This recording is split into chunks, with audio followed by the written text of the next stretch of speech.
mechanics behind it. I want you to start bringing, so if you eat at 6 p.m. and go to bed, okay, it's too late, okay, but, so I want you to bring it back so you eat it earlier, okay. Now, if you get hungry, which you might do, remember you're only used to making 4 grams, have a piece of fruit, do not eat carbohydrates before bed, okay, that's another story. And I want you to start bringing that time back. Why? It's called intermittent fasting. And why we use this is when you sleep, okay, you've heard of breakfast, break, fast. We break a fast because we fast all night, right. Okay. So what we do when you're asleep,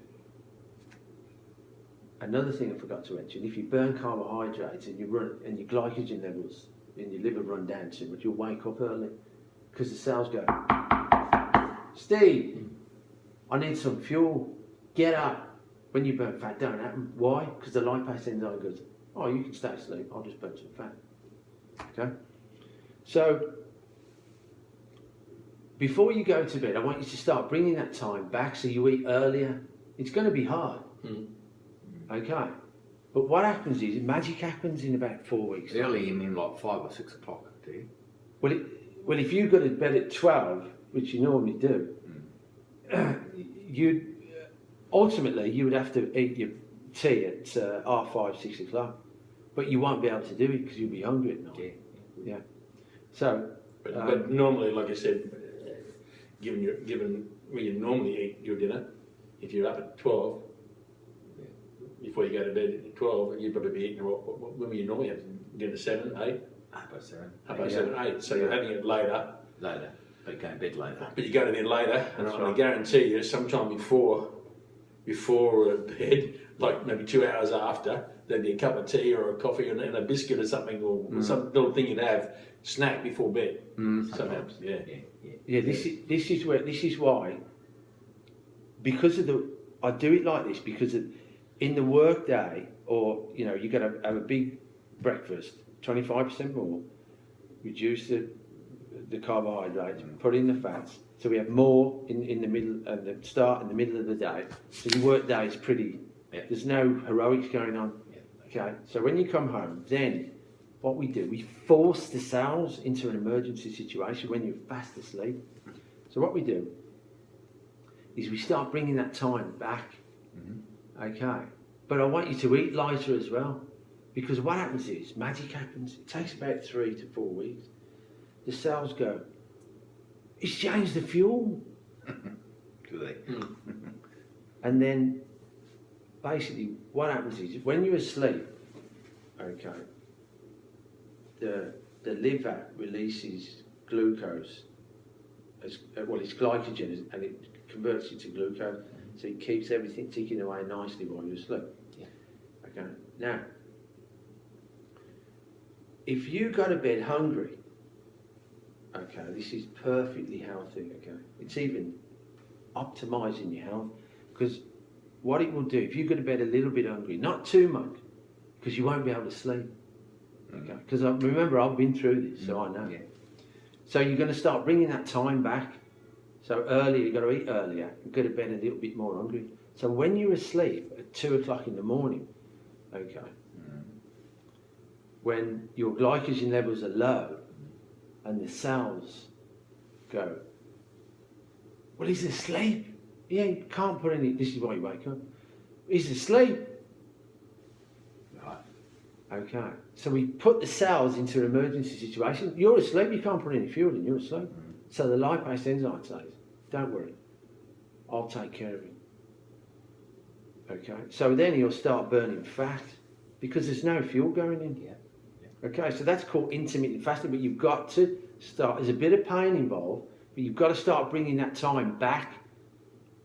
Okay, because if you eat too late, you won't run your glycogen levels down because you're still making ATP, you're still making fuel, because you know, Macola starves 6 hours before bed. He will not eat because he likes to bring the glycogen down.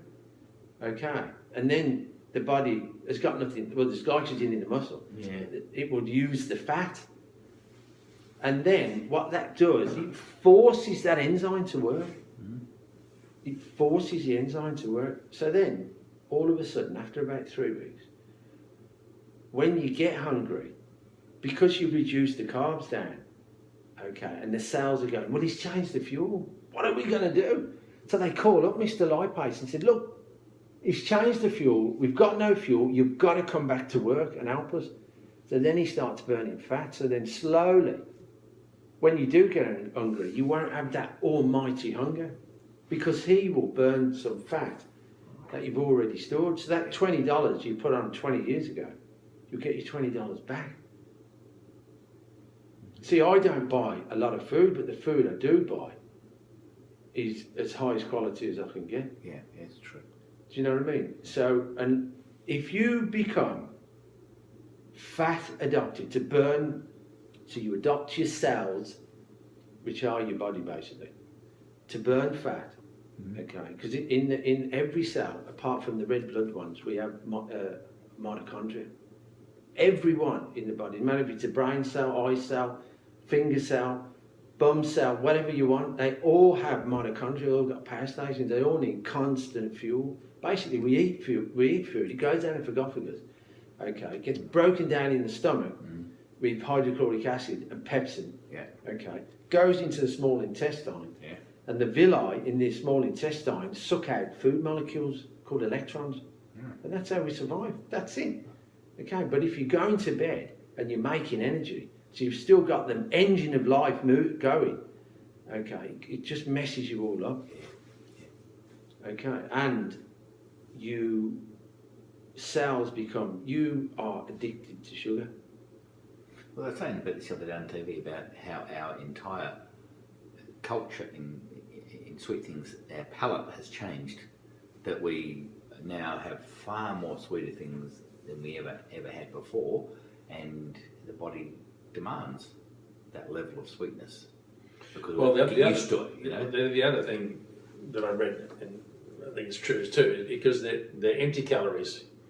All the rubbish things, you know, the chips and the CCs and all the flavors, great on your tongue and so forth, but there's no nutritional value. So your cells are screaming out for whatever they need nutritionally, but you're eating empty calories. So yeah, you can eat a packet of chips or a pizza or something. And it fills you up, can fill you up. Yeah, but the reason you feel hungry after like a Chinese meal and things like that is because the nutrition that your cells are craving, that's telling you I need more food, not more quantity, more nutrition. And so you go and eat another Whopper with empty calories, whatever it might be, you go, that was great, and chips laden with everything else, and a big Coke, instant sugar rush and everything else, and all of a sudden you're craving it again because that's not what the cells are crying out for. They're saying we want the nutrition from the food, not the quantity. So we eat bulk, and it's, as you say, stored in fat, sugar highs. Bang, crash comes after the sugar high. I need more, but you're not giving the nutrition. So yeah, they're nutritionally empty, but there's plenty of calories in them. Yeah, and we store the calories because we're not moving, we're not hunting food. Testament to that is, see all the people going to Hungry Jack's and Kentucky Fried Chicken and all those things, getting these huge meals, which is, you know, a burger and a chip and a this and a that for $8. Yeah, they feel full and satisfied for 5 minutes. Well, you saw that show? Did you see that show, Super Size Me? I don't watch television. Oh well, there's things which kind of bear out your point.